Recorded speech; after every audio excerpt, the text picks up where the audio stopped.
Sir ఒక్కసారి మాణిక్యరావు గారు నమస్తే సార్. ఎట్లా చూస్తారు, ఏంటి అసలు ఏం జరుగుతోంది? ఇప్పుడు చూస్తూ ఉన్నారు, సునీత పక్క రాష్ట్రానికి కేసు బదిలీ చేసుకున్నప్పటికీ కూడా ఇంకా వెళ్తుంది. వాళ్ళపైనే కేసులు వేసి వాళ్ళపైనే ఎవరైతే బాధితులు ఉన్నారో వాళ్ళనే ఇంకా ఇబ్బందులు పెట్టే ప్రయత్నం చేస్తూ ఉన్నారు వీళ్ళందరూ, ఎవరైతే దీంట్లో ఇన్వాల్వ్ అయ్యారో అని చెప్తున్న వాళ్ళంతా. ఎట్లా చూస్తారు సార్? నమస్కారం అండి పవన్ గారు, మీకు ప్యానల్ లో ఉన్న పెద్దలందరికీ నమస్కారం అండి. వినిపిస్తుందండి నా మాట? వినపడుతుంది సార్, కంటిన్యూ. పవన్ గారు, నేను గతంలో కూడా ఒకసారి చెప్పాను, ఇది కుటుంబ కథ క్రైమ్ చిత్రం. ఈ కుటుంబ కథ క్రైమ్ చిత్రమునికి మొత్తానికి నటుల్ని ఎంపిక చేసింది, దర్శకత్వం వహించింది, నిర్మాత మొత్తం జగన్మోహన్ రెడ్డి. అందులో వేరే చెప్పుకోవాల్సినటువంటి అవసరం లేదు. ఎంత దారుణమైనటువంటి పరిస్థితులు ఏంటంటే, నేరస్తుడు ఏదైతే సాక్ష్యాలను చెరిపేశాడో అతనేమంటాడంటే, సాక్ష్యాలను చెరిపేస్తే నేరమా అని అంటాడు. ఎవరైతే డబ్బులు సమకూర్చారో డబ్బులు సమకూర్చడం నేరమా అని ఒకడు అంటాడు. ఎవరైతే చంపేశారో వాళ్ళు ఎవరో చెబితే నేను చంపేశారు అది తప్ప అంటాడు. ఎవరైతే చంపమన్నారో నేను వాళ్ళు చంపమంటే చంపాను అది పెద్ద నేరమా అంటాడు. చంపించినోడు ఎవడైతే ఉన్నాడో అసలు మా కుటుంబంలో మేము చంపుకుంటాం, మా కుటుంబంలో మేము హత్యలు చేసుకుంటాం, మా కుటుంబంలో మా ఇష్టం వచ్చేట్టు పోవటం అది పెద్ద తప్ప అని అంటాడు. అంటే ఈ రాష్ట్రంలో జగన్మోహన్ రెడ్డి అధికారంలోకి రాకముందు కానీ అధికారంలోకి వచ్చిన తర్వాత కానీ చట్టాలతోటి న్యాయస్థానాలతోటి పని లేదు.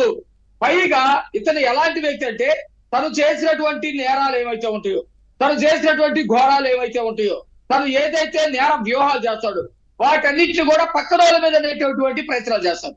వివేకానంద రెడ్డిని అత్యంత దారుణంగా క్రూరంగా ఈ రాష్ట్రంలో ప్రజలు కానీ వాళ్ళ కుటుంబంతో సంబంధం ఉన్నటువంటి వాళ్ళు కానీ ఎవరు కూడా ఆ దృశ్యాన్ని మర్చిపోరు. ఆ స్క్రీన్ మీద కనబడేటువంటి దృశ్యాలను ఎవరు కూడా మర్చిపోరు.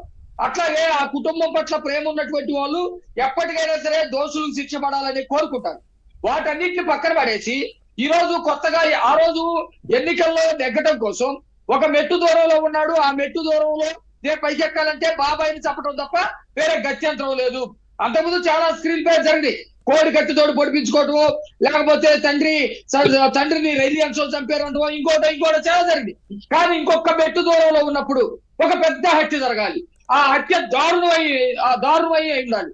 అది కూడా నా కుటుంబం అయి ఉండాలి. నా కుటుంబంలో మనిషిని పక్క వాళ్ళు చంపారు, ప్రత్యర్థులు చంపారని చెప్పేసి ప్రచారం చేయాలి.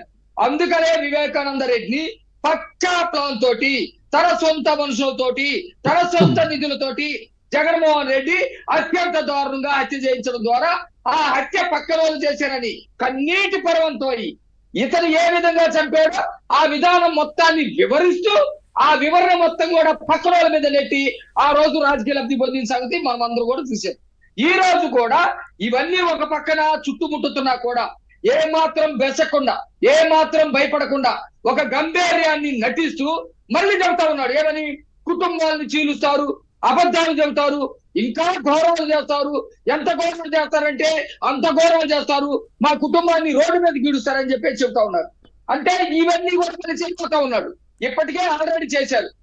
ఎవరైతే బాధితులుగా ఉన్నారు సునీతమ్మ గారు కానీ అతని భర్త కానీ వాళ్ళని ఇబ్బంది పెట్టేటువంటి ప్రయత్నం చేస్తా ఉన్నారు. సాక్ష్యంగా సునీతకి అండగా నిలిచేటువంటి షర్మల్ని రోడ్డు మీదకి ఇచ్చి హైదరాబాద్ వరకు తల్లి చెప్పాడు. అక్కడి నుంచి ఇప్పుడు ఆమె వెళ్ళి ఢిల్లీలో పడిపోయినటువంటి పరిస్థితి. తల్లి పరిస్థితి అర్థం కావట్లేదు.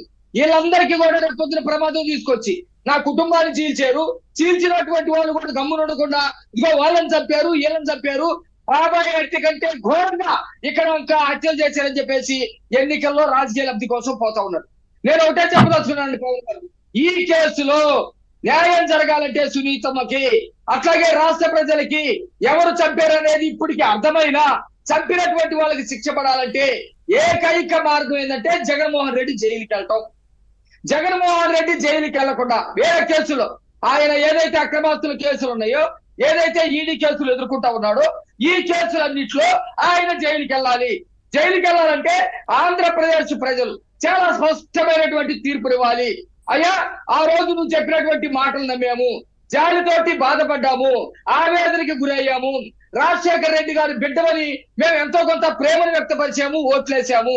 కానీ మా ఓట్లు తీసుకొని రాష్ట్రంలో ఉన్నటువంటి ప్రజల మొత్తాన్ని కూడా విధ్వంసం చేస్తూ అభివృద్ధిని నాశనం చేస్తూ ఎవరైతే వివేకానంద రెడ్డి హంతకులు ఉన్నారో వాళ్ళందరూ నువ్వు కాపాడుతూ ఉన్నావు. కాబట్టి ఎట్టి పరిస్థితుల్లో ఇక నీకు మేము బుద్ధి చెప్పదలుచుకున్నామని కనుక బుద్ధి చెప్పగలిగితే వెంటనే ఆయన జైలుకి వెళ్తారు. అప్పుడు జైలుకి వెళ్తే తప్ప ఎవరైతే శివశంకర్ రెడ్డి ఉన్నారో లేకపోతే అవినాష్ రెడ్డి ఉన్నారో, అవినాష్ రెడ్డి ఎవరి చేత అయితే జయించాడో వీళ్ళందరూ కూడా ఖచ్చితంగా ఆ రోజు మాట్లాడతానికి వీలుండదు. ఏమని మేము అట్లా చేస్తే తప్ప, ఇట్లా సాక్ష్యాలు పెడితే తప్ప, గొడ్డలతో నరికితే తప్ప, చంపితే తప్ప, లేకపోతే కుచ్చేస్తే తప్ప, లేకపోతే పూలు కడితే తప్ప ఇవన్నీ ఆ రోజు మాట్లాడటానికి అవకాశం ఉండదు. ఆ రోజు దగ్గరలోనే ఉండబోతుంది అనుకుంటా ఉన్నాం.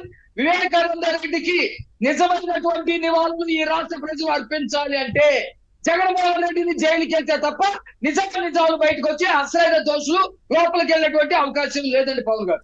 రైట్. శ్రీనివాస్ గారు నమస్తే. నమస్తే అండి. సార్ ఏం చెప్తారు? చూస్తూ ఉన్నారు అసలు ఈ వివేక హత్య కేసుకి సంబంధించి దాదాపుగా ఇప్పుడు 5 సంవత్సరాలు కావస్తోంది. సో ఇప్పటికీ కూడా అంటే ప్రజా కోర్టులో తీర్పు వచ్చే